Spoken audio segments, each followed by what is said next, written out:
It's now 6:30 in the morning and I've logged on to my work laptop to find a list of online consultations that patients have sent in. Dr. Matt Best hasn't had his breakfast yet, but he's already had 6 inquiries from his patients. I will complete these before heading into the surgery, where our phone lines will open at 8 o'clock this morning to deal with patient problems on the day. I'm bearing, will Sorry, you? can you just start again? I didn't hear the first letter. By the time we get to see him, he's been at the surgery for 2 hours. We've had nearly 50 calls this morning in the last couple of hours, and that doesn't even touch the number of calls that our reception team will have dealt with. They're just the ones that need to speak to us. Hello, it's Dr. Best at the surgery. 89-year-old John is worried about a lump on his ear. Is it something you can send a photo in for me, or is that going to be difficult for you? No problem. Well, I can arrange to see you face to face. John will get to see the doctor.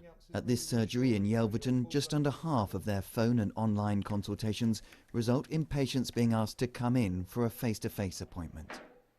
At 11 a.m, I'm the only person in the waiting room. But this apparently quiet waiting room doesn't tell the full story of just how busy our GPs are these days. Before the pandemic, Devon's GPs were doing an average of just over 20,000 consultations a day. Now that's increased to nearly 40,000. It's relentless. Pre-pandemic, we were probably expecting about 1.5% of our population to contact on any given day.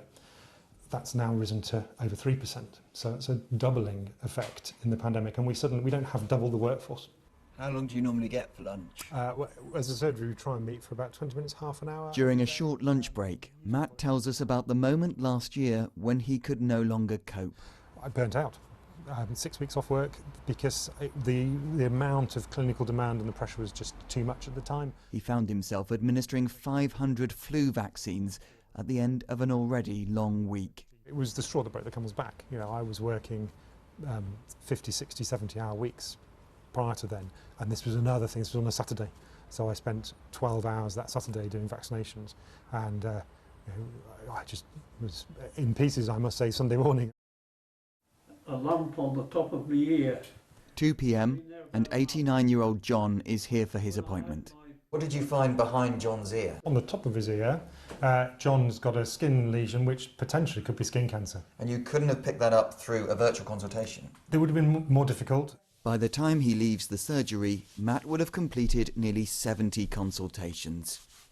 So it's just gone 7 o'clock and I've finished for the day in the practice, but I haven't finished my work. So I'm going to go home, help put the children to bed, and then I'll be logging on to our clinical system later on from home to carry on my work.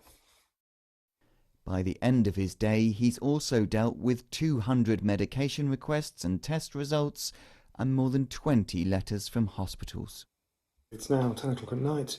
It's been quite a day, but a very typical day in the life of a GP nowadays, and I hope you've enjoyed watching this and understand that it is a busy day regardless of whether the waiting rooms seem empty. We are still here and working for you. Thank you very much for watching.